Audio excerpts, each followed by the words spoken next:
in. We'll talk a little bit more about her as the inning goes on. And you see the crowd here tonight. Good one on a Wednesday. Number 2 Texas, number 18 Florida State. And we are ready to go from Graff Field. First pitch on the way from McKenna Reed, and jumping on the first pitch. And Cade Henry ripped it right past the...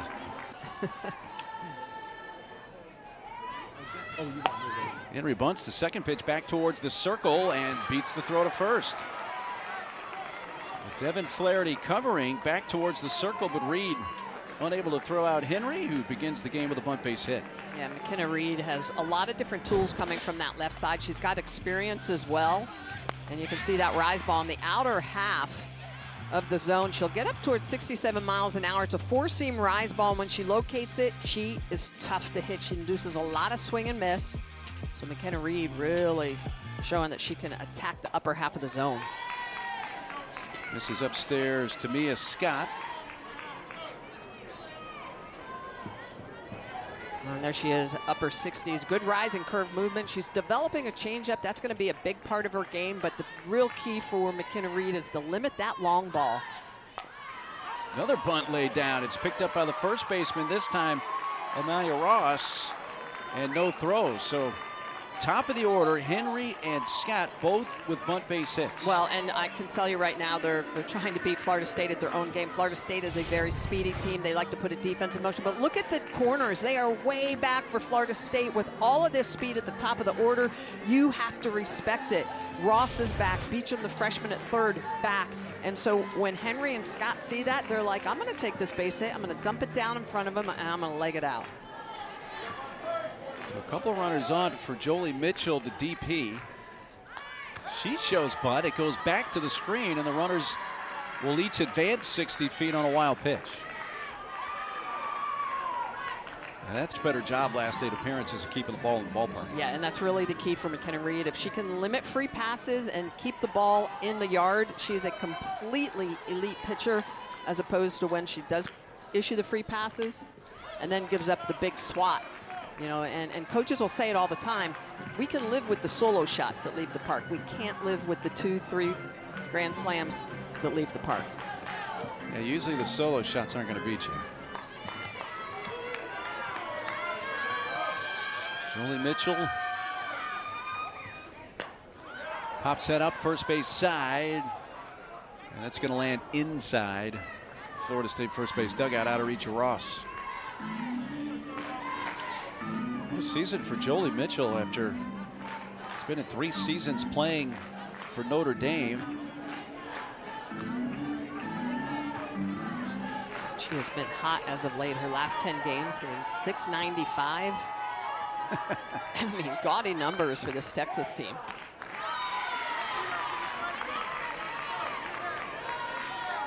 You know, last year she was all ACC first team with Notre Dame. She hit .383. But her combined numbers, career .344 in her 3 seasons playing for Notre Dame. She had a redshirt year with them in 2021, so she's got another year of eligibility left. After this one, softly hit to short. Lisa Torres on to first. The runners have to hold up, so Mitchell unable to advance them. Henry stays at third. Scott down at second base, first out of the game. Well, that's the best outcome you could hope for the Noles. I mean, to put something on the ground, keep the runners at their respective bases, especially with a hitter like Mitchell up who can put the ball out on the grass. So here's Reese Atwood, who we were talking about up top of the show with the 10 home runs. Swinging at the first pitch and fouling it off.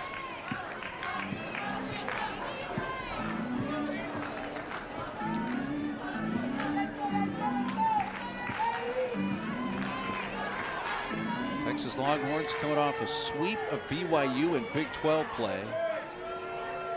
A week ago played a midweek at LSU and were beaten by the LSU Tigers.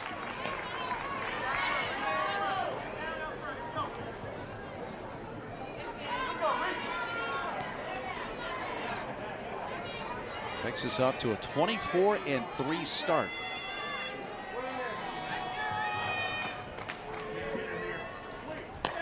Atwood pops this up. Out of the short right. This might be trouble, but Coming on at the last moment, Hallie Waycaser now tagging up and scoring is Caden Henry. They just hung on to the ball, and wow. Henry was going to stay at third. That ball was barely hit out of the infield, but she does score the game's first run. Yeah, I don't know what happened there. There are obviously communication issues between Waycaser and Flaherty as they were converging on that pop-up, but that is a ball that immediately needs to be brought back into the infield. It's an unfortunate situation for Florida State, and heads up base running by Caden Henry. Let's take another look at it. I mean, this ball, again, barely made it out of the infield. You see the second baseman Flaherty going out, Waycaser coming in. Waycaser makes the catch, and then she turns to hand the ball to the second baseman Flaherty, and when Henry sees that, she bolts for the plate. Yeah, that's just forgetting what the situation is. It's, you know, I think she looked up immediately, but it's not a dead ball. It is still a live ball.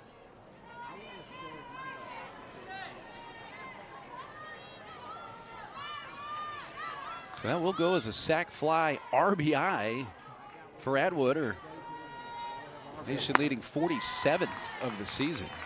Wow. And Waycaser realizing, you know what? Can't turn my back on the infield after that catch. Yeah.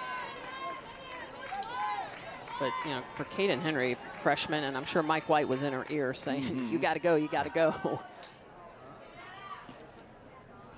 Alyssa Washington sends it to center field.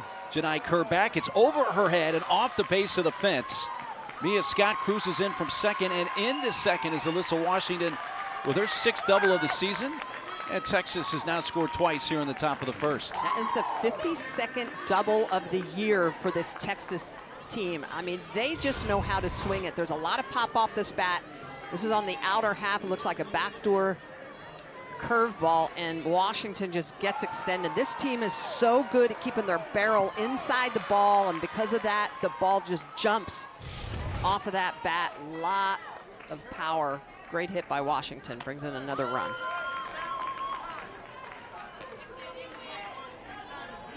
Katie Stewart steps in. Another one of the true freshmen on this roster for Mike White. On your point about this roster, too, when you look at it, Mark, so they have 5 400 hitters, so 9, 1, 2, 3, 4, all are a plus 400 batting average. Everyone in the order is plus 300. I mean, it's just unbelievable. They've only struck out 89 times this year, even with all that power. 112 walks.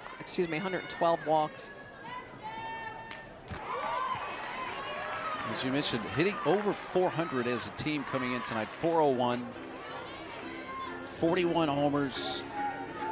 They're stealing bases. They have over 50 bags.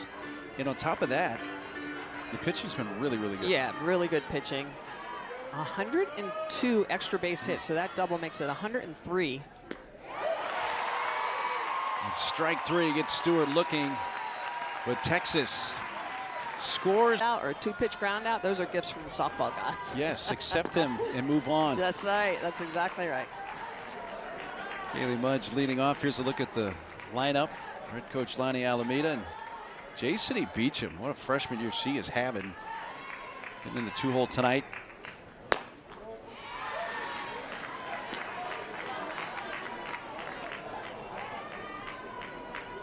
Kaylee Mudge in the leadoff spot, hitting a tad over 300. This is also a Florida State team that can swing it. Great ability to leave the park as well. 33 home runs on the year. Team as a whole hitting 331.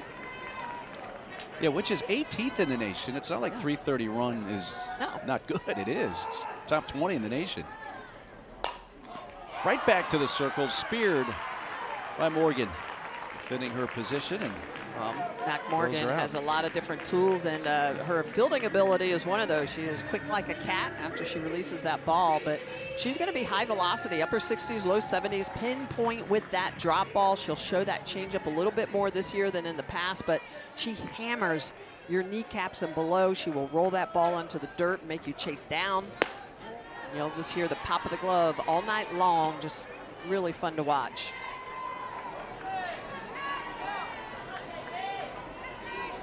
And take a look at her heat map. So a swing and miss. She's going to take a lot of it on that outer half.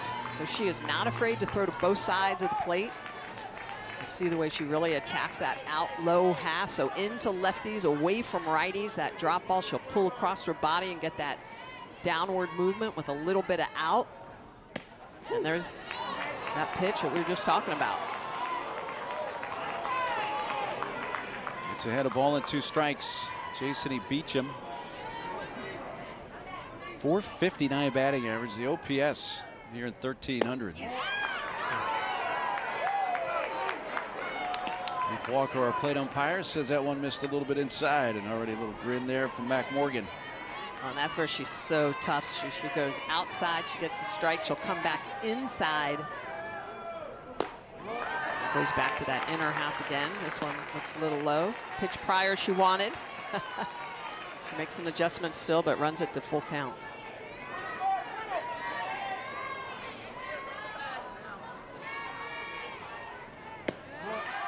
And she lost her. Beecham works the walk after falling behind, a ball and 2 strikes. This first inning for Mac Morgan was all about figuring out the umpire zone, like what part of the knee do I need to put it on? Is it the upper knee or is it the lower knee?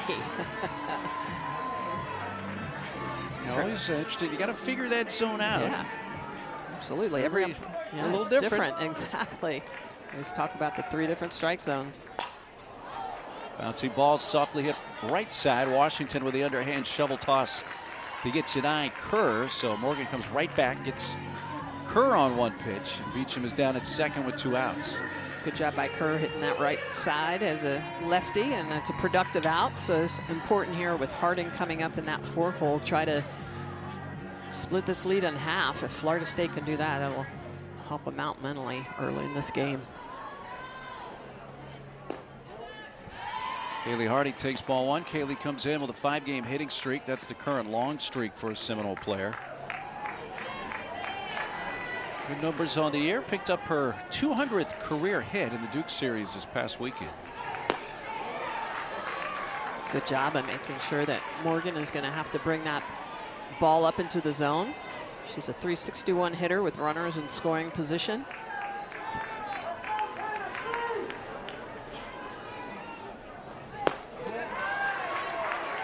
Three balls, no strikes. Beecham at second. Mac Morgan is obviously frustrated with that strike zone. Calling timeout, wanting Atwood to come. Talk about dealing. She's been dealing. Absolutely, using that great defense behind her. Yeah, she got a strike on a borderline pitch, 3-1.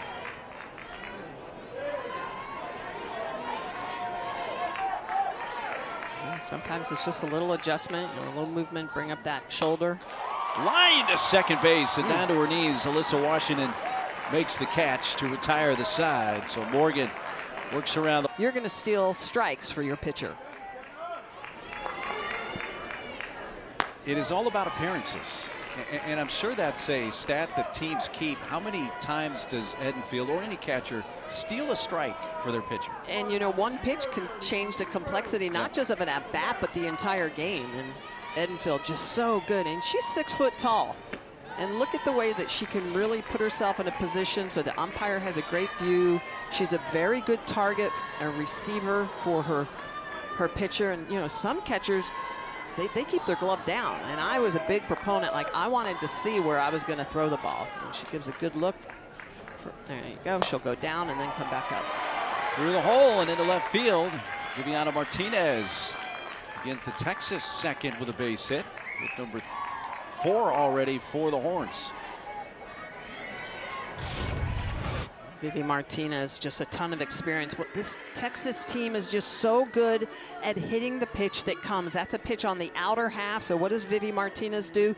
She lets it travel. She punches it through the 5-6 hole. She's not trying to pull that. She's not trying to yank it into the center field gap, right center gap. She takes that pitch, drives it where it comes in.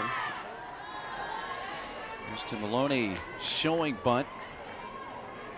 We're not even 1 time through the order, Michelle, and Texas is already giving the impression to the Florida State defense, hey, 1 through 9, any of us may put the ball on the ground and bunt. 100%. They just have a lot of speed.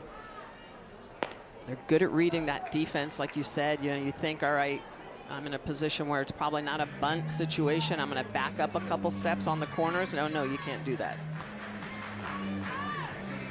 Coach White now in season 6 in Austin after 5 Women's College World Series appearances at Oregon. And he has a really good team, and this is a program that was a national runner-up a couple years ago. And speaking of bunting, and they can't throw him out again as Maloney beats that out. Down to second goes Martinez. 2 on, nobody out for Texas. And just what you were talking about, Michelle. Yeah, you've got to be able to read this. So, you know, Amaya Ross and Beecham over at third are going to have to really crash. And that first step, you could see it was back before you start to come forward. That can't be the case. If that is, you've got to come up a little bit more. This is Texas team. If you look at their steals all the way through this lineup, everybody has stolen bases. So there's just a lot of speed on this team. Not afraid to use it. Another bunt attempt. This one from Bella Dayton is fouled. So Texas put the first 2 base runners on in the first inning to begin the game. They have done the same here in the second. First 2 have reached. And 3 bunt hits out of the 5 total hits for Texas. This is just a high IQ team. They see their eyes, the way they're looking around at the defense. And squaring. Now this is situational, trying to move runners up, both of them in scoring position.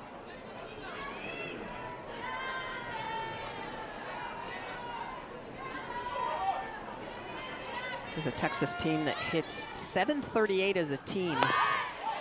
Another bunt. Throw to first will be in time from the third baseman, Jason E. Beecham, but it does advance the other runners, so a sacrifice. Martinez to third and Maloney down to second. And that .738 is this exact situation. Runners at second and third with less than 2 outs, .738. So this is a team that just knows how to plate runners, and that's the reason you give up that out, so that you can get right here. Which is the top of the order as the lineup turns for Caden Henry, who began the game with a bunt base hit.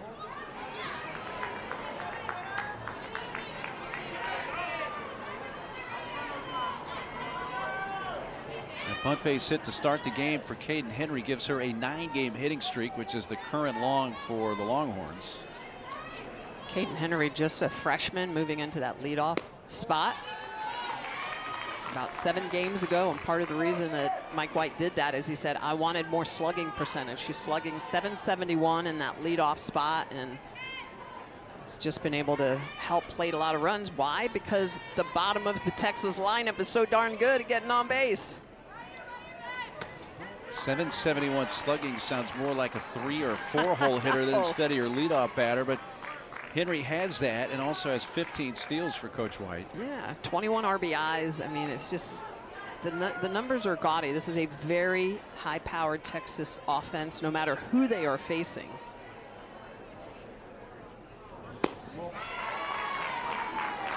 He misses upstairs. And believe it or not, that actually helps the Seminoles, because with the bases loaded, Texas is hitting just .424. And they actually go all 5 in a row. Martinez, Maloney, Dayton, Henry, and now Scott, the last of the 5 lefties all in a row.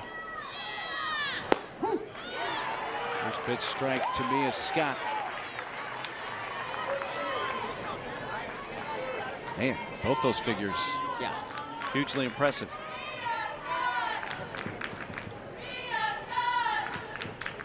Scott with a bunt base hit her first time.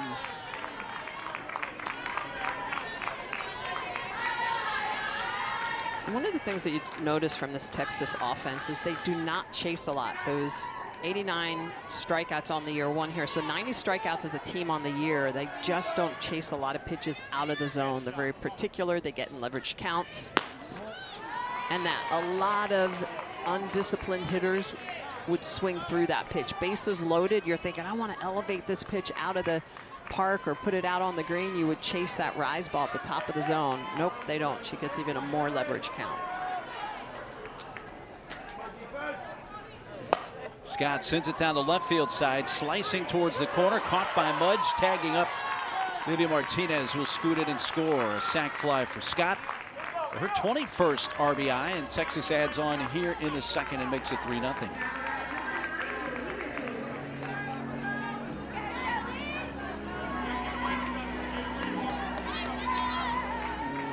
Runners at first and second now with 2 down for Jolie Mitchell, DP.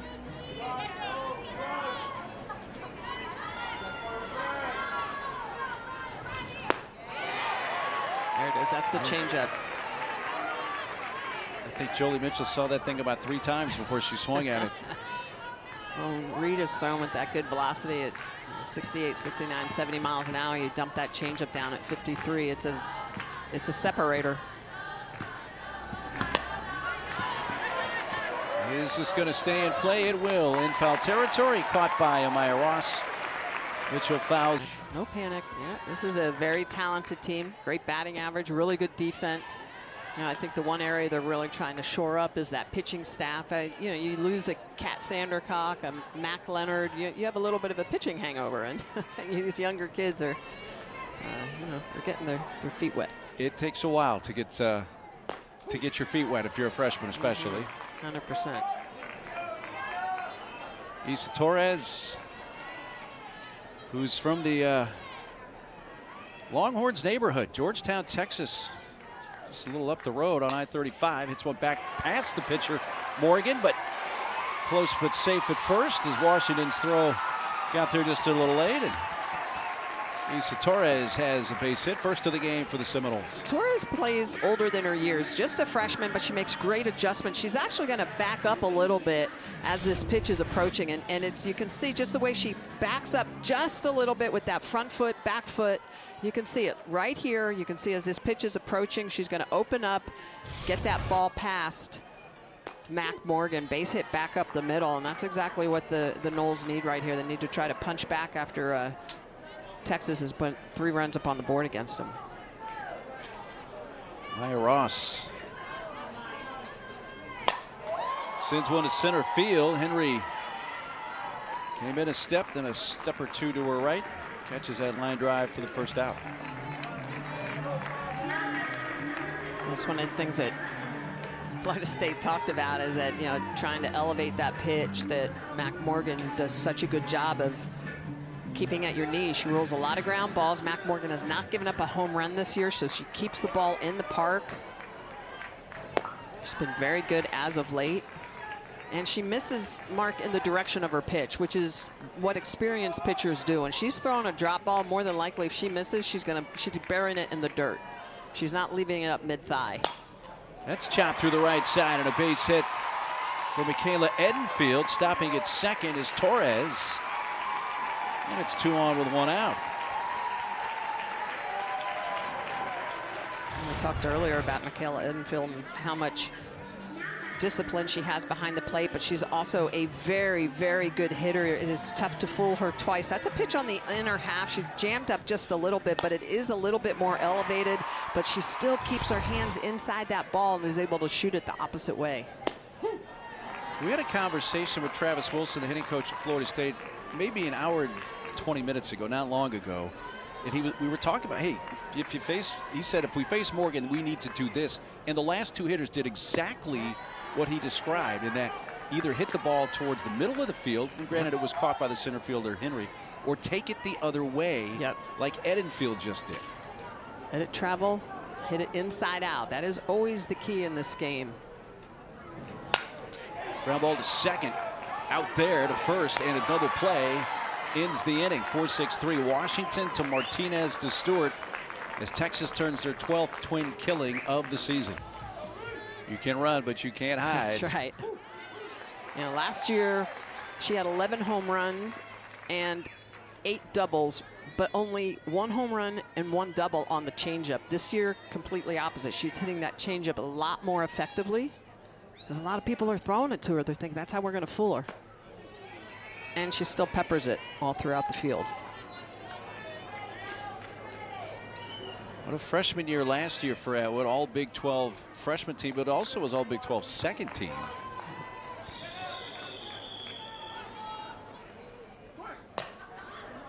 Floater down to the right field side, and that's going to drop kick away from Waycaser.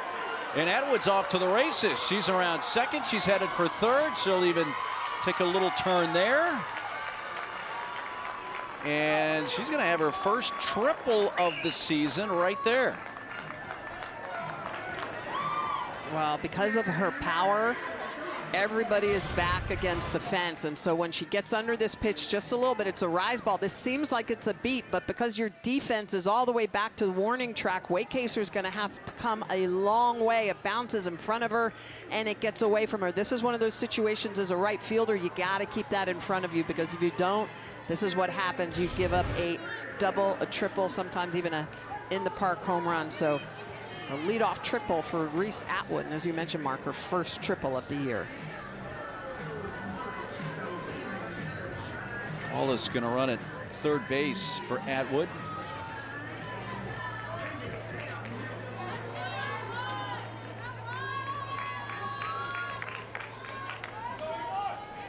This is Washington to hit her.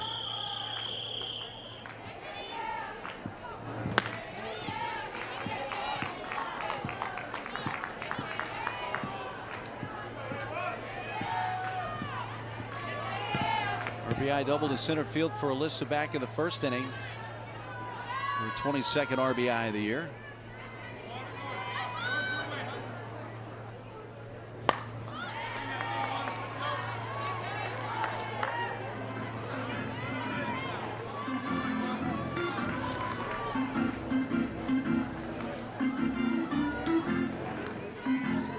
Already a 3-0 lead for Texas at the Seminole Softball Complex in Tallahassee. Wednesday night on the ACC Network. Mark Neely, Hall of Famer Michelle Smith.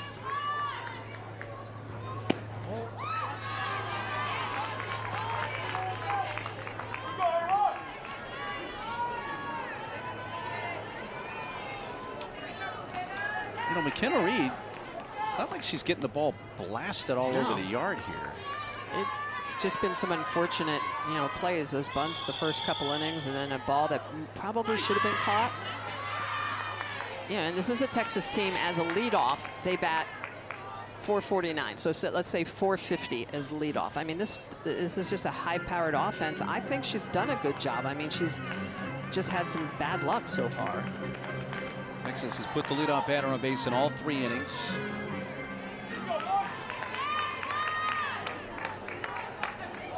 3-1 pitch.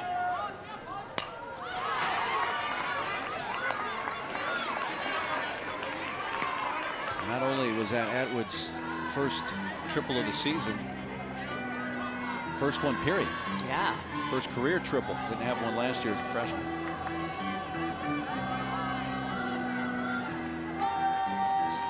Sometimes it takes a little freaky play like that to get a triple if you're a catcher. I was trying to avoid the catcher comment because, my former catchers would give me a hard time.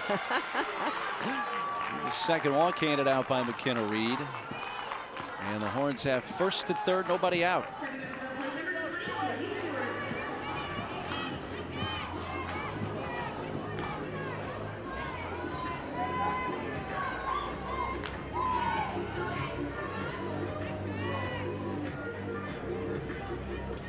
Katie Stewart, the first baseman, steps in.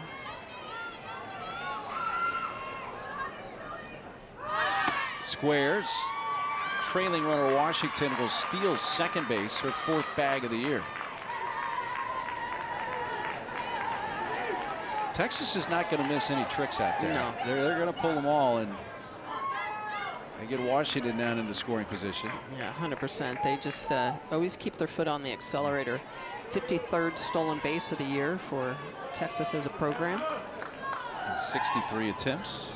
And a foul.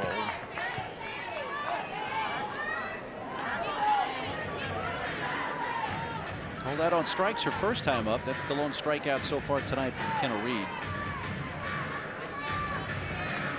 Reed got in underneath her hands with that good lefty movement. You can see that she's off the plate looking for something.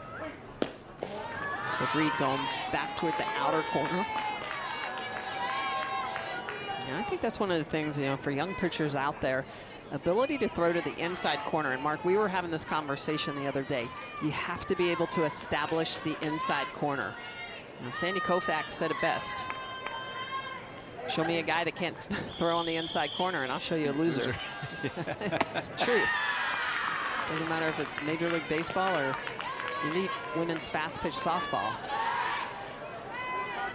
Which that opens up a whole other conversation about hitters leaning into the river and pitchers not getting their just due when they do work inside. Yeah, there's a lot of things that play into it in our sport. That's going to be dropped into right field, base hit. Wallace will come in. Throw comes to the plate, and down to second base goes Stewart. RBI single for Deep drop combination. She's a tough pitcher. And she swings the bat as well. Yeah. And this may have been a double switch here because they put Kaylee Harding in right field for Waycaser, who made the final out of the last inning. So we'll see if Danley's actually going to swing the bat as well.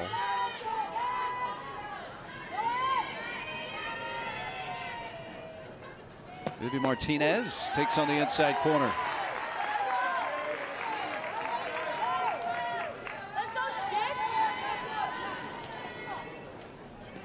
Lead runner is Alyssa Washington at third base. Katie Stewart down at second. Texas leading 4-0 top of the third, and a chance for more. Nobody out. Off speed, wave and a miss.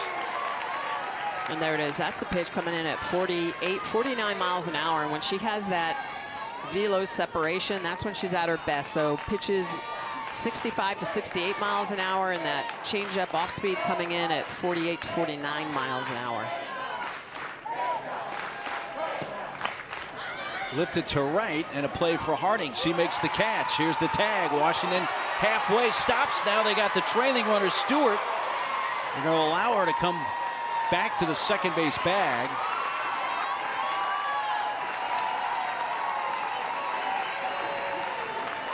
I think Edenfield was reluctant to throw down to second because she wasn't being backed up at the plate by the first baseman Ross just quite yet, and she thought, you know what, let's just end the play. Because in that situation, Mark, she should run at the runner. You don't throw behind the runner because it gives the opportunity for the runner at third to potentially come home. So what needed to happen is that Ross needed to come cover. So this ball hit, and Kaylee Harding immediately in at right field is going to throw it in. Really good job. But right here is where she would start to run, but she knows, look, she's pointing at home. Nobody is in. Amaya Ross needs to read that ahead of time, come home, so that she can run at that runner at second and pick up a big out, which they desperately needed. You hit the nail on the head. She didn't want to run towards third base. She wanted to run towards the left side of the infield 100%. Where Stewart was. Aston Maloney up now with runners at second and third, still with one out.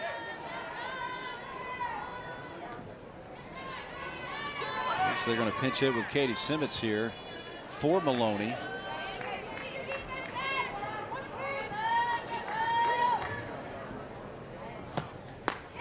Off-speed strike from Danley.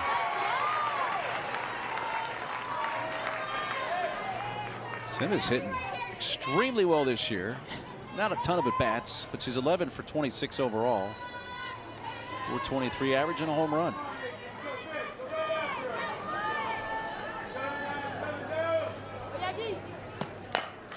Ground ball, base hit through the wicket to Stewart. Washington is in.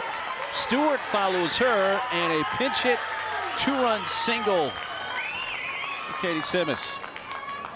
Just so many tools to be able to bring off the bench. Katie Simmons, a lot of experience last year playing first base, hitting as well. This is an off-speed pitch, and she's just going to barrel it up, shoot it right back up the middle, and as you said, right through the wickets. Katie Stewart doing a good job of avoiding this. If she'd have been hit, she'd have been out, but instead that is a great line drive up the middle for Katie Simmons to pick up a couple more runs for the Longhorns. Yeah, if that hits Stewart, she's out and the play is dead, and the runner at third can't even advance. Yeah. Bella Dayton steps in now, a 6-0 lead for Texas. Well, and Mark, you know, going back to that play where they potentially could have had Stewart at second base, they are unable to get her because they're defensively out of position. She's able to come across and score. Dayton sacrificed in her first plate appearance. It's a chopper towards second base. Flaherty, tag, throw, safe at first. They do get an out. Simmons, who's tagged out by Flaherty. Dayton reaches on a fielder's choice.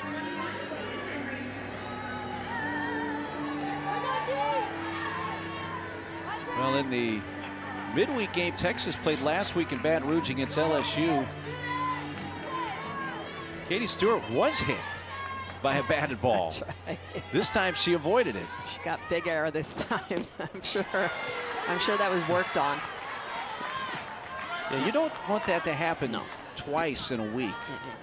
And that's a read. When you're a base runner, you should not be running with your head down. You should be watching that ball come off the bat. Now, sometimes it's unavoidable because the ball's just hit so hard at you, but she had a little more reaction time at second base than she did when she got hit at first base against LSU.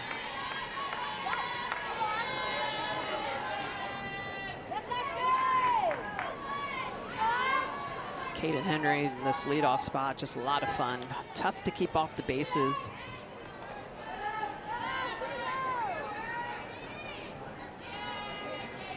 She has bunted her way on and walked. Runner goes, throw down to second, safe. It was close, but she got the foot in. We had a pretty good look at it straight on. That left foot got in just ahead of the tag. Yeah, Bella Dayton has a lot of speed. That's her 6th stolen base of the year. She's 6 for 6.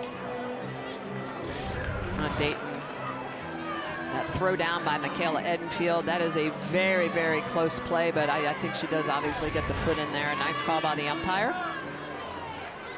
Craig Hyde.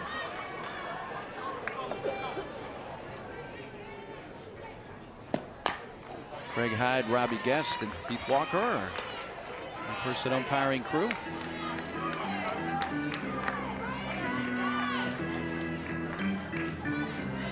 Saw Robbie, there's Heath, and Craig Hyde over at third base.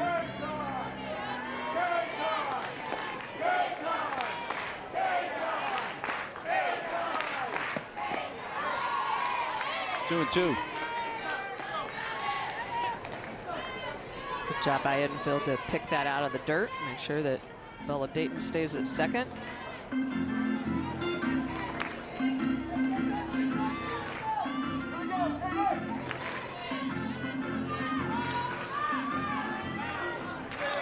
Six runs on 8 hits for Texas so far. And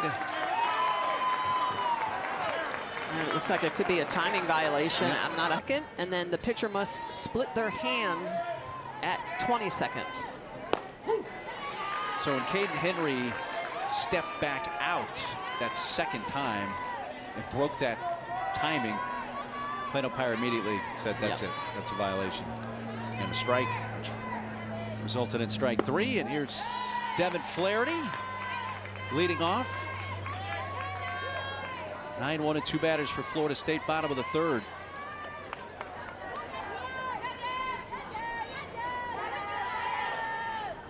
That ball shot deep towards center field. Henry spinning around and makes the catch. Flaherty making a bid for her first home run of the season, hit it well to dead center. Well, how about Kaden Henry, the freshman? And you know, this is a great defensive play after just having a timing violation. You know, she doesn't sulk, she doesn't pout, she goes out there, she does her defensive job. So really good recovery for the freshman. She's going to backpedal, and then look at, she realizes the ball's going to come back over her opposite shoulder. So a drop step, a crossover, and she still makes the catch. That is outstanding for that freshman.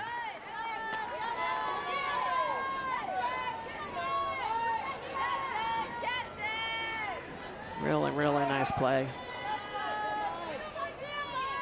Top of the order, and Kaylee Mudge. You know, we saw Texas and Florida State, for that matter, in Clearwater not all that long ago, about a month or so. Texas Unfortunately, we lost a number of games, the last 2 games, because of the rain. But Texas was playing really, really well then. They've been playing really, really well all season, and it's hard to find any part of their game that they're not clicking in right now. Yeah. Ground ball up the middle. That's speared by Vivian Martinez. And throws out Mudge, and their defense has been outstanding too. To your point, Mark, I mean, that was on cue, right? So they return all of their pitching from last year. They have an amazing offense that is putting up loads of runs. And then how about a defense that is so experienced? Vivian Martinez in that shortstop position, Alyssa Washington. Those are 2 of the best middles in the game. You've got Scott and Stewart. Mia Scott can play anywhere. She's played outfield. She can play third base. You've got Reese Atwood, who's strong behind the dish. And then you have all that speed in the outfield. Maloney is fast. Henry is fast. Bella Dayton has wheels. This is just a very complete team, and I think one that's going to match up very well against any other top program in the country, i.e. Oklahoma.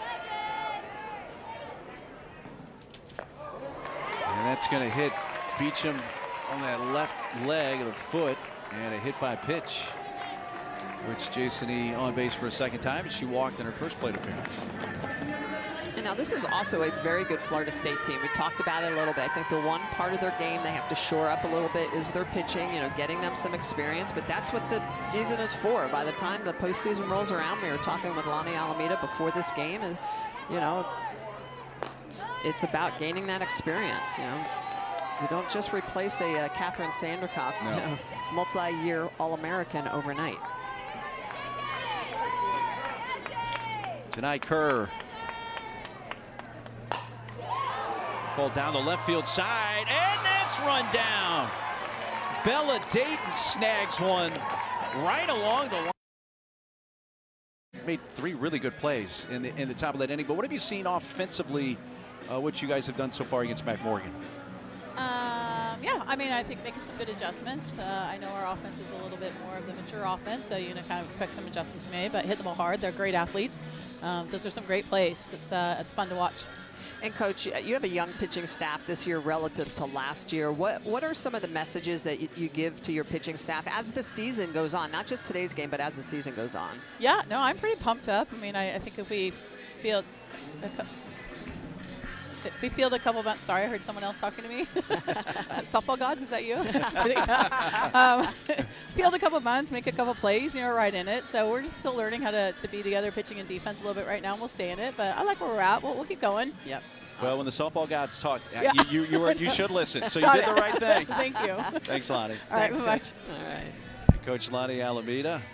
Hey, we welcome those of you on ACC Network who just saw the end of South Carolina beating Clemson in extra innings 6-4. We welcome you to Seminole Softball Complex in Tallahassee. Number 2 Texas of the Big 12, number 18 Florida State. Of course, ACC a 6-0 lead here for Texas. A little game recap: 2 in the first, 1 in the second, 3 in the third for the Longhorns.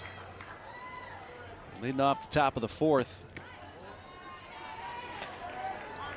2, 3, and 4 hitters. Mia Scott. Texas has been very efficient in this game. They've used the short game and have hit very well with runners in scoring position, but situationally in general.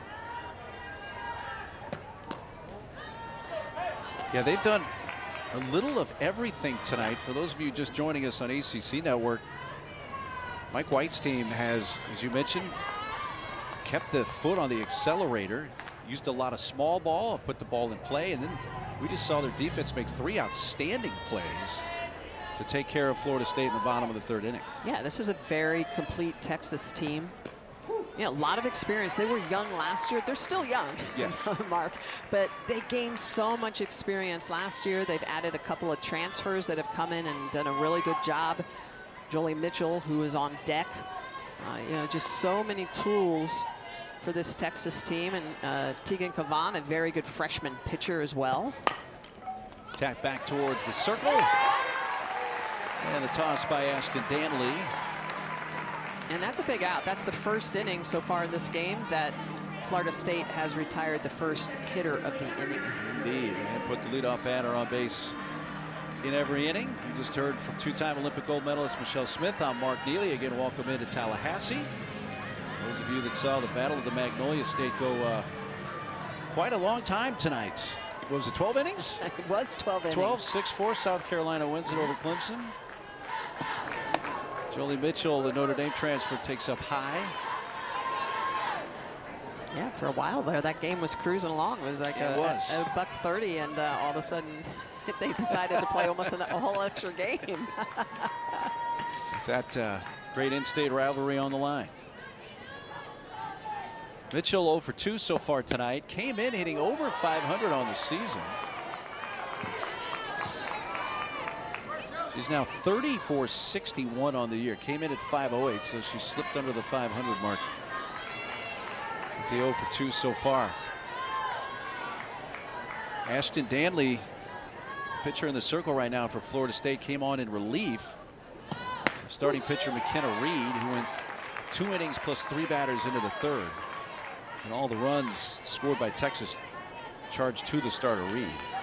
Yeah, McKenna Reed, there were a couple of tough luck situations, a couple of bunts that went down. Her defense really didn't help her. They weren't playing in enough. Unfortunate ball got in front of the right fielder. So a couple of plays that, if the defense could have made them for McKenna Reed, the score would be very different. And she's a very talented sophomore pitcher. Is actually on the hook for potentially her first loss of her career. She's 18-0 coming into tonight's game. And 13 of those wins last year. That ball shot past the diving second baseman Flaherty. And in the right end, Mitchell has her first hit of the game. Well, that'll bring up Reese Atwood, who has just been outstanding this year. Been blasting the ball. Her numbers just jump off the paper. She can hit off-speed pitches. That one there at 47 miles an hour, not fooled by it. You look at her spray chart, and Mark, look at those home runs. She's heavy home run to left, so heavy pull, but she is also inside out and can spray the ball to right field. She hit a ball to right field her last time up. It picked up her first career triple. Now, granted, the ball was misplayed a bit. It wasn't an error. Waycaser tried a diving catch, missed it. It kicked down the right field side, and she wound up at third base with her first career triple. Yeah, just so many different tools. She runs well. She's hitting almost a $130 higher this year than last year. She had 11 home runs last year. She's at 10 already this year, and she hasn't hit one in a while. But one of the keys is that she really has added the ability to hit off-speed pitches, because she knows she's going to get a lion's share of those pitches coming at her. Going to be change of pace, change of speed.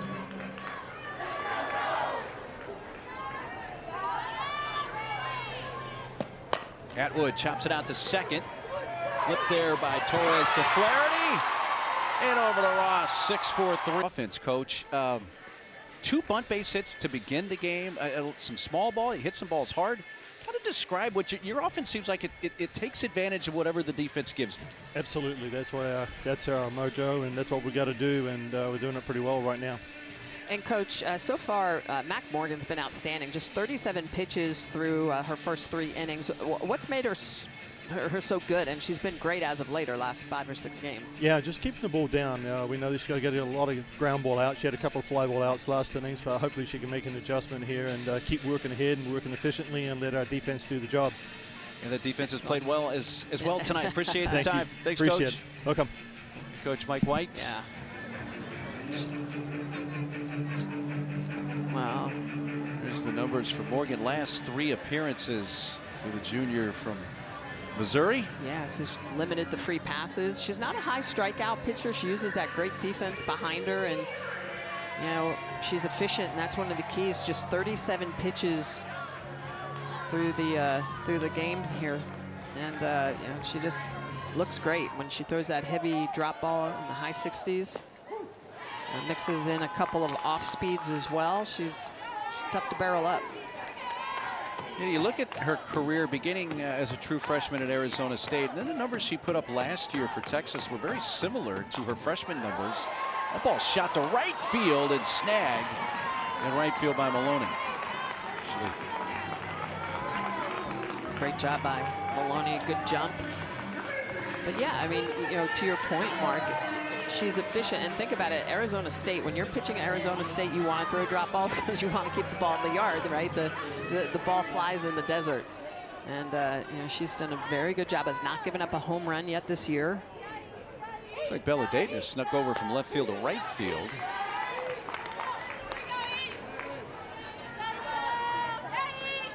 So they did flip Dayton into right, so Bella makes that catch.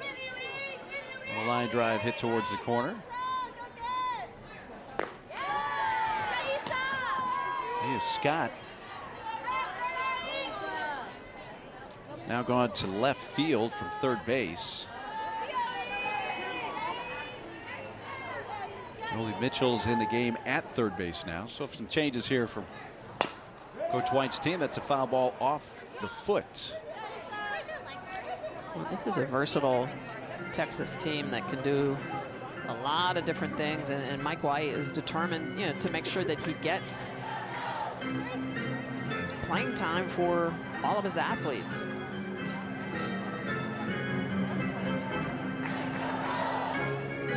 On left field is Scott. Mia moving from third base. And that's through the hole on the left side. Second base hit for Issa Torres, who's an Austin area native from Georgetown, Texas. It's 2 for 2. Start off the inning. Opportunity to try to get something going here in the bottom of the fourth inning, and just so many different talented freshmen on so many of these clubs that are successful this year, and Torres is one of those. Pitch on the inner half, she just barrels that up and goes opposite way. And it's one of the things you've really seen this year is a lot of these young athletes are just so quick to contact and getting that barrel where it needs to be, really dropping that head down and smashing it through that 5-6 hole. Low strike call to Amaya Ross.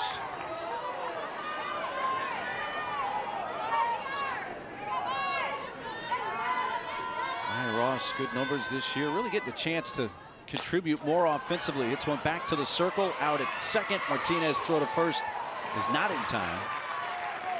We do get the lead runner Torres for the second out.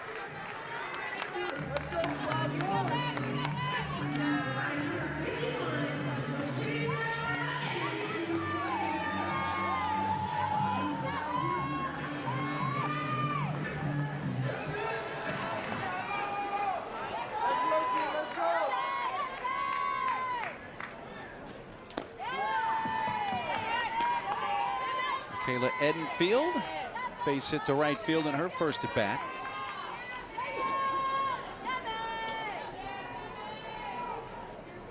Now in her redshirt junior year.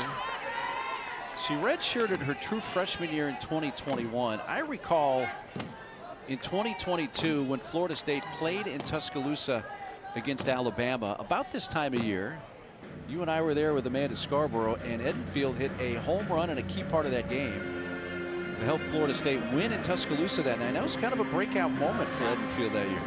Yeah, she just another one of those young athletes that came in and made a really big difference. But you're right, she did redshirt that year, and you know that's one of the things that Lonnie Alameda and Florida State do very well. They are not afraid, and you see a lot of times that they do it with pitchers, but they are not afraid to say, hey, if they have an upperclassman in that particular position in front of them, redshirt a year at the end of your career, you're going to be thankful that you did. But that's a big commitment. Yeah, you got to get the right player, right attitude about it. And Edenfield, you know, a highly recruited player in several sports, including volleyball. She won 4 state titles in volleyball in high school. Sneads High School down here in Florida.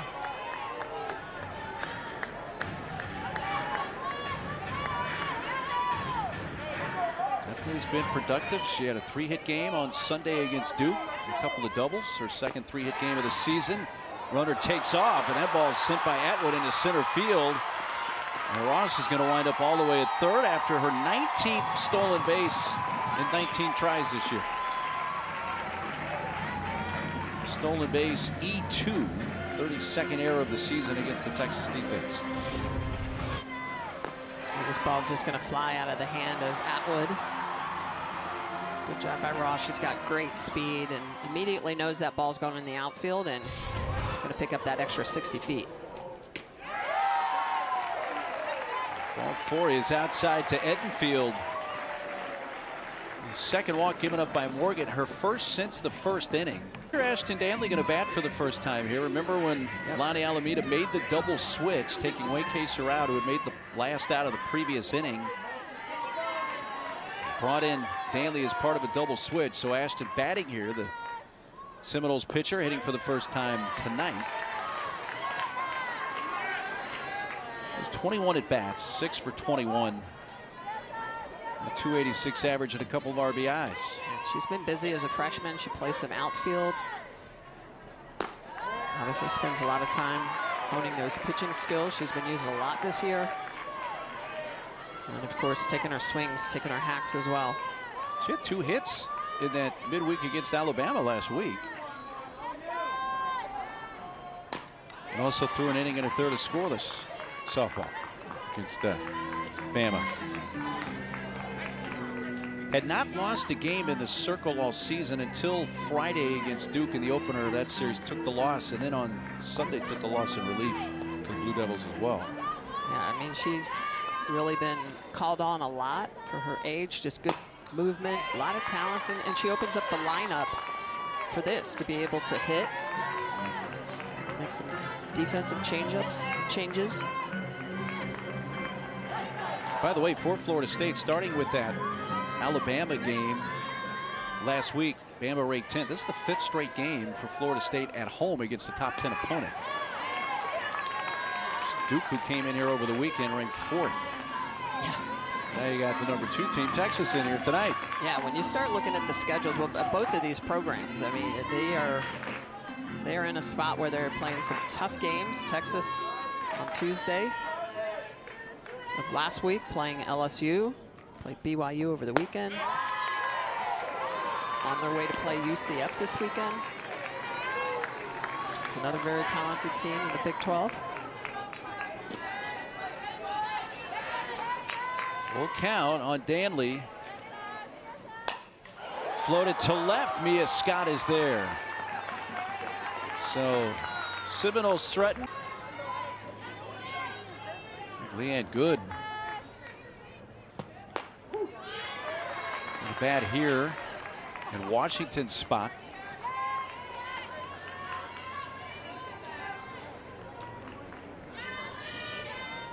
First bat of the night for Good.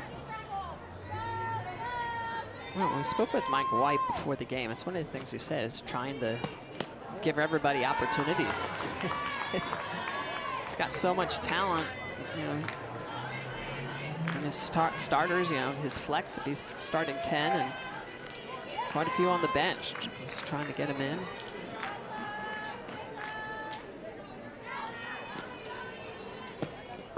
Well, it's obviously a non-conference game, and each head coach really echoed the sentiment like, hey, this is an important game. It's not an end-all, be-all game, but it is important. Texas is, as you mentioned, heading to UCF in Orlando for the weekend, and Florida State will go to Pittsburgh. Continue ACC play this weekend. Yeah, and so, you know, when we're prepping for these games, we're always like, oh, I wonder who's going to throw, and I wonder how many innings they're going to throw, because it's like you said, you know, if you want to stay in the hunt for the ACC or the Big 12, you have to be mindful of your series coming up this weekend. Jason E. Beecham. Look on in the top of the 5th. Danley's done a good job of limiting damage.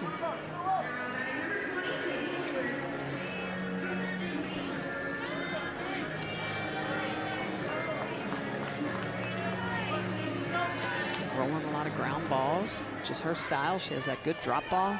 She likes to mix in that changeup.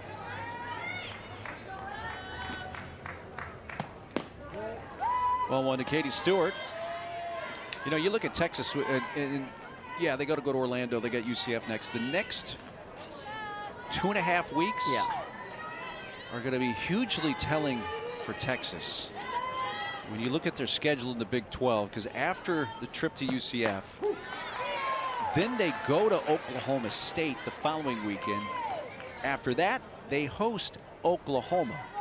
And oh yeah, after that's Baylor. Baylor's a ranked team as well. Absolutely. The Big 12 is stacked this year. So that's what's ahead. Now, obviously, OU and Texas is going to be headed to the SEC next year.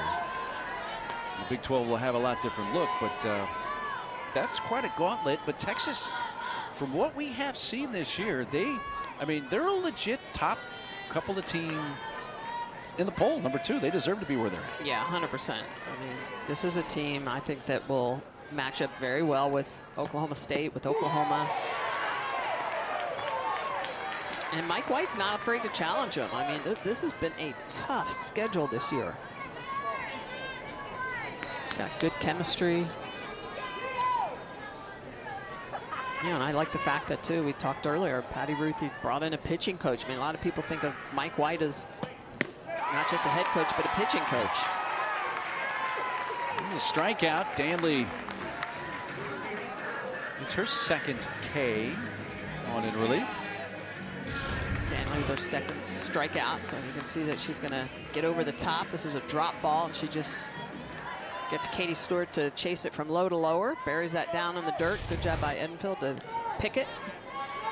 But back to the point about Mike White, a lot of people think, well, he would be the pitching coach, but he feels like as the head coach, if he has someone else helping him with the pitchers, he then gets to manage more or less his team. He gets to oversee what's going on with the hitters, with the defense, as well as with the pitchers. So I thought that was a important move for him this year, and obviously the help of having an additional assistant coach for NCAA baseball and softball has really helped a lot of programs.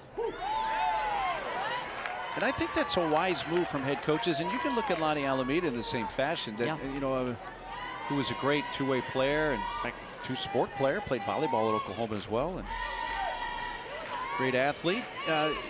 Even the area that you specialize in, you're a head coach. You got a lot more to think about. 100%.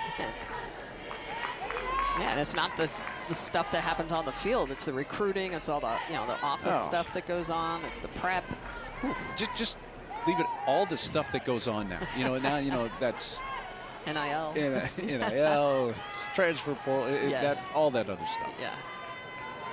It seemed maddening to try to have one person try to contain all of that. Appeal down to first is denied. 3 balls and a strike on Vivi Martinez.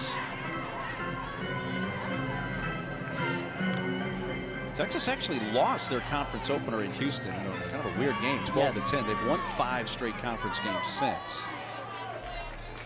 Won the last 2 against Houston, swept BYU last weekend.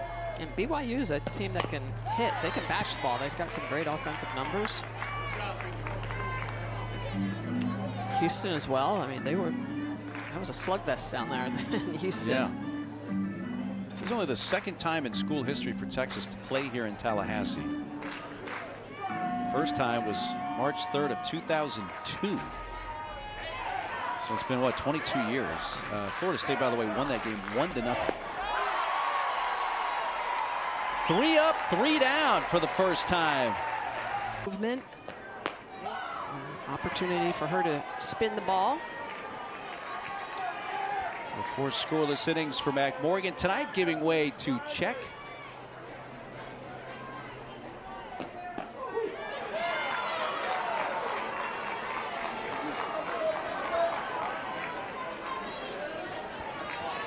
So Mac Morgan finishes her night.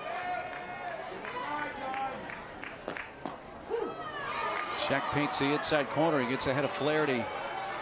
Ball and 2 strikes. Czech has good command. I mean, these lefty-lefty matchups are just tough. Flaherty and Mudge. Right in on the hands and a little pop up to Czech.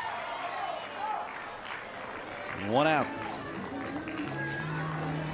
Stelchek with that great ability to move the ball through the zone. I like that. Just 4 walks on the season and those 23 innings pitched.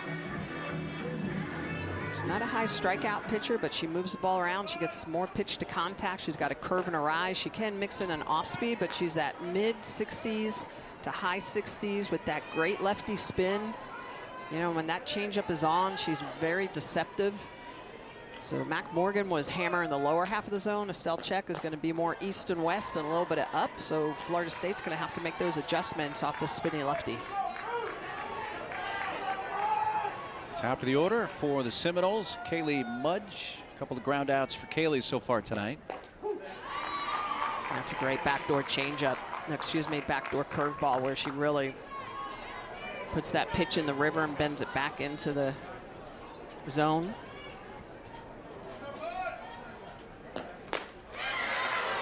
Right back inside. Ooh, sizzle on that one. 2 balls, 2 strikes. Estelle Check, who began her collegiate career in the ACC. At North Carolina State. She just missed the inside corner there.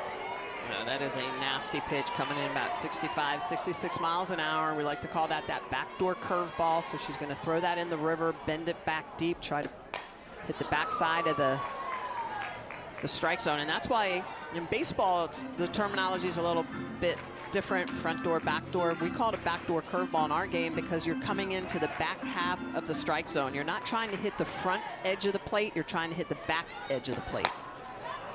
Another chance for Check, but this one she can't field cleanly. A little dribbler. Mudge reaches on what looks like will be the second error of the night on Texas.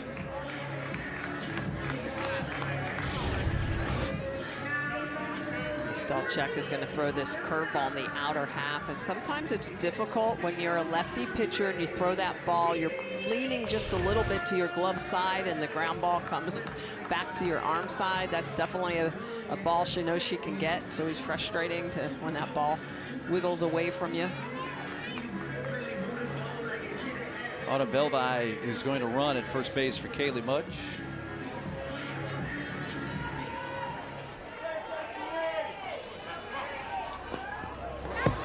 Back to the backstop.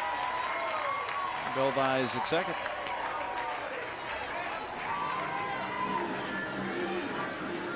Wild pitch.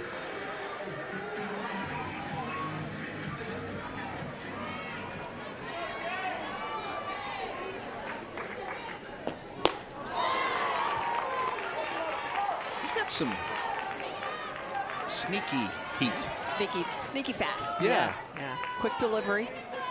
That ball gets on you quickly. Check swing strike to Beecham. 55-mile-an-hour changeup. And that's what Estelle Check does so well. She's just got that deceptive movement, sneaky fast, as you said, and then can pull the rope on that, slow it down to 55 miles an hour. Beecham gets jammed, rolls it out to Mitchell at third. Heading to third base, Belvi. Good base running by Autumn Belvi to take the 60 feet. 2 outs.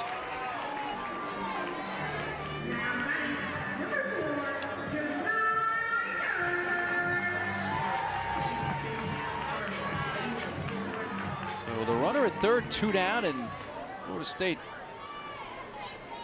trying to get in the run column here. Janai Kerr. There was a backdoor right there. There you go.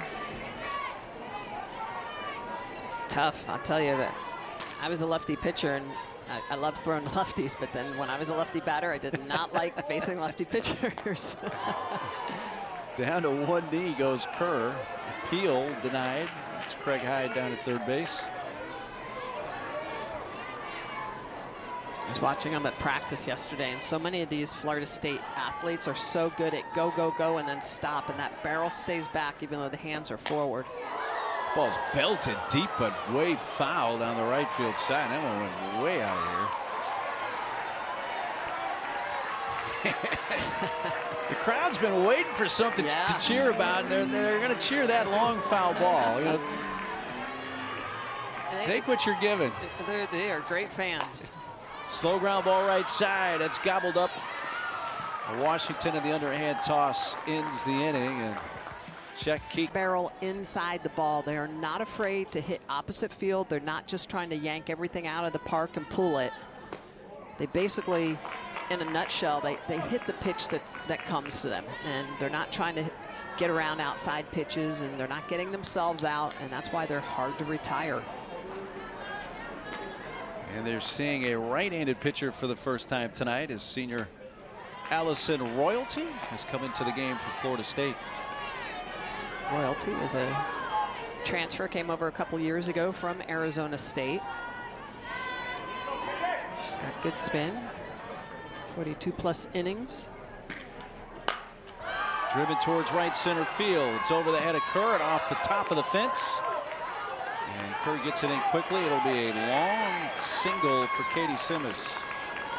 Got a 2-run pinch hit single the first time up, has stayed in the game and has her second hit.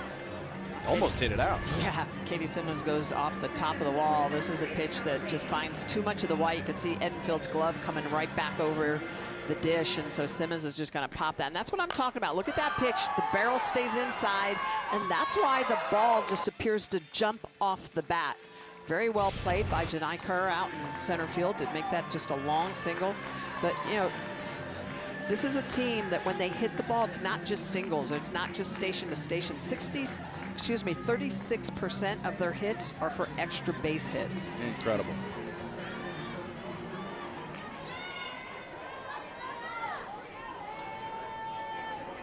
Maloney is checked back into the game. She was in that 8 hole originally, so she is reinserted. She's running at first base for Simmons.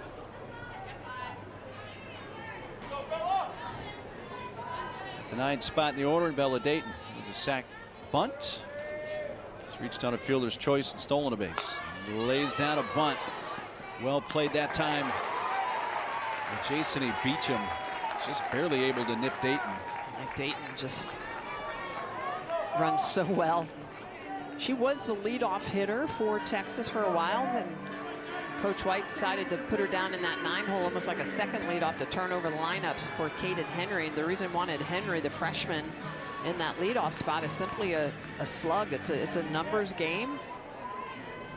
She hits the ball for a little bit more power. She came in with 21 RBIs to this game, and when you have a leadoff hitter that is slugging 771 and your lower half of the lineup is getting on base, you know you're going to put runs up on the board.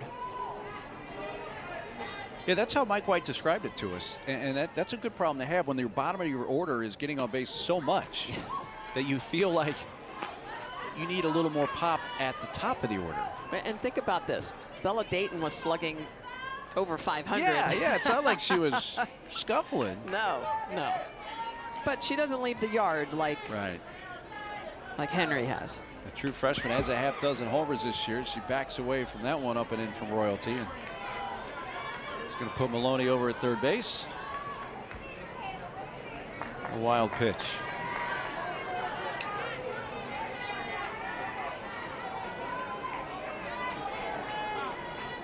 Royalty has followed the starting pitcher McKenna Reed and Ashton Daly into the circle tonight for the Seminoles.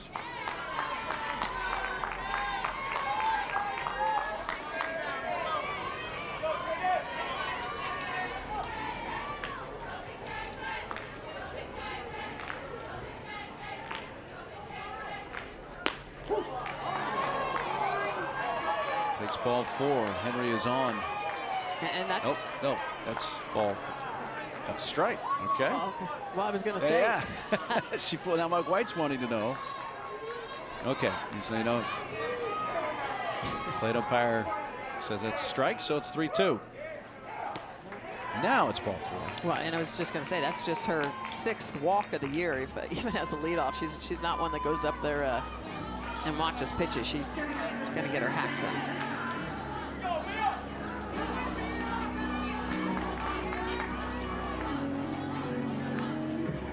Runners are at the corners with 1 out.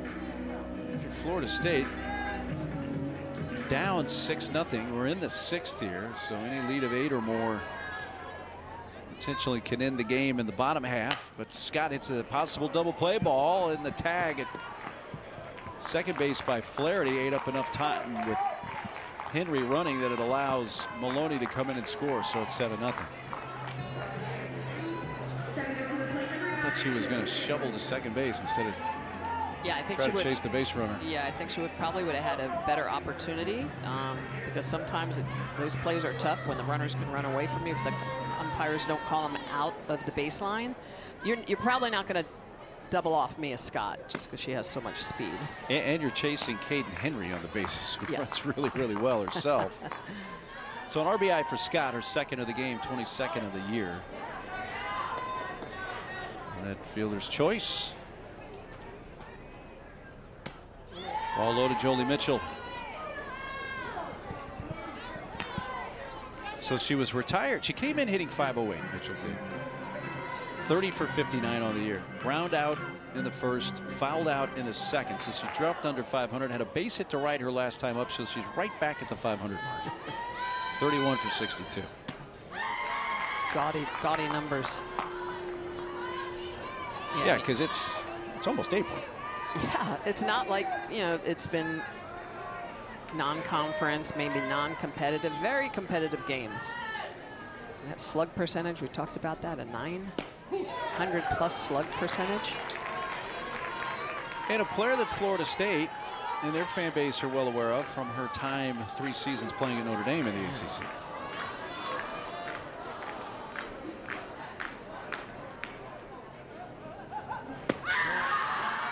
And she walks. By the way, she now has a 14-game on base streak, 14 games in a row after the base hit her last time up. Another free pass. That's the 4th of the game that Florida State has given up. 4 walks.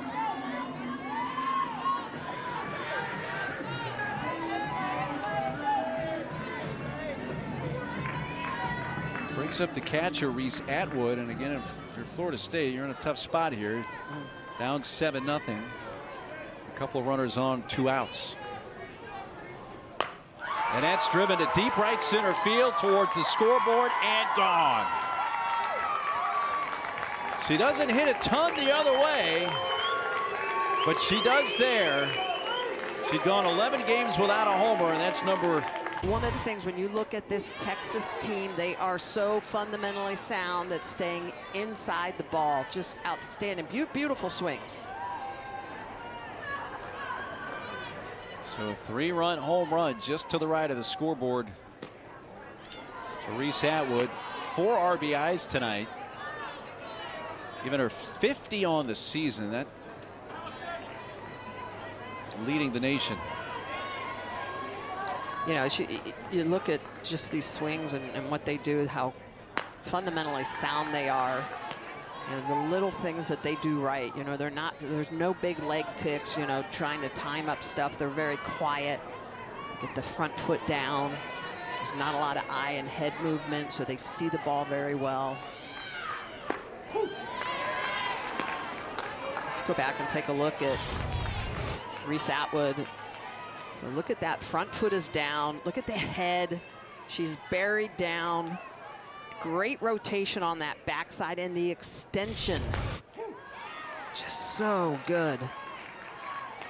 That's a strikeout of Leanne Good to win the inning, but a 4-run frame for Texas. 3 on a 3-run shot by Atwood, and now game. Florida State came in averaging 7.5 runs per game, number 7 in the nation. They have been shut out to this point and need 3 to keep the game going, down 10-0 in the last of the 6th.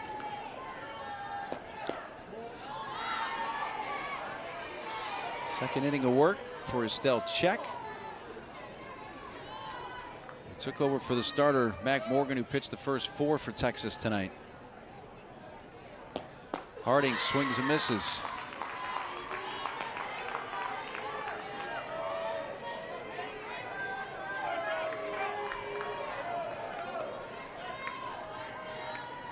Harding's hit a couple balls right at him, lined out to second in the first inning and lined out to right in the 4th.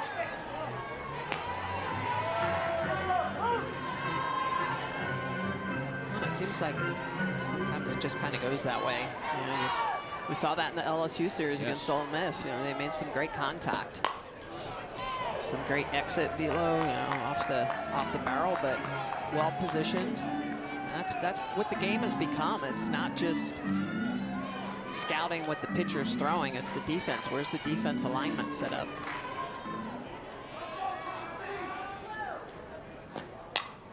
Reaches out, slow roller to third. Jolie Mitchell low, but dug out by Stewart at first base.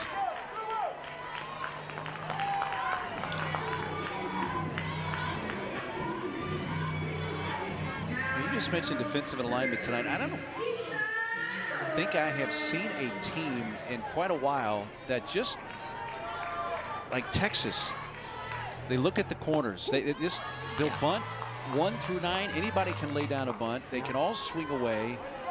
They just kind of change from moment to moment to whatever the defense is going to give them. Yeah, they have just so many tools offensively, and they read the defense well. I mean, they know that that's a big part of their game. For example, Kaden Henry's, she's not a typical leadoff hitter in the sense that she's going to slap, she's going to power slap. She's going to either bunt with speed or hit for power and average.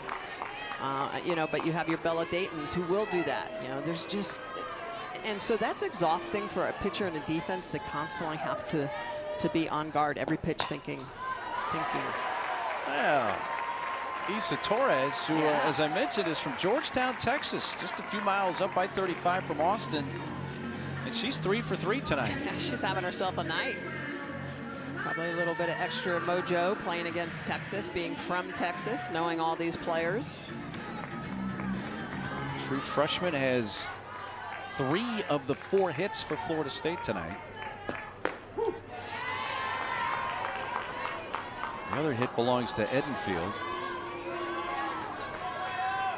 He's in the on-deck circle with Amaya Ross at the plate.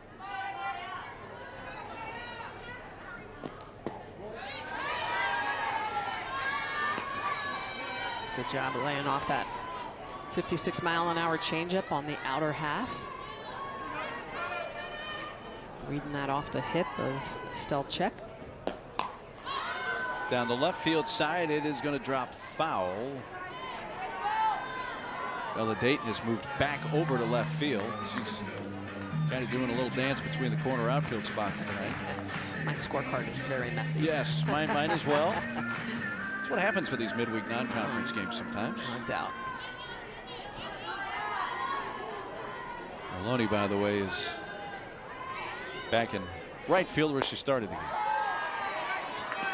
2-2.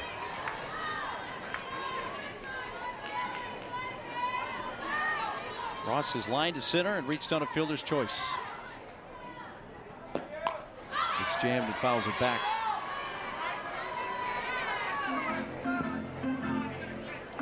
Well, Oklahoma, of course, has won 3 consecutive national titles. These two teams represent, in essence, the 3 national runners-up from those 3 titles. Florida State 3 years ago and last year, and Texas 2 years ago. Is this the year that OU wins 4 in a row, or does somebody knock the queen off her perch? No, it's a good question. We'll have to wait and find out. Yes. Stick around till at least June, folks. And there's a strikeout of Ross, and Florida State down to their final out here, down 10-0. I think it's like every softball game, whether or not it's in the pre-conference season, the conference, or the postseason, it's all about execution, and the teams that execute consistently are the ones that usually are, still standing at the end.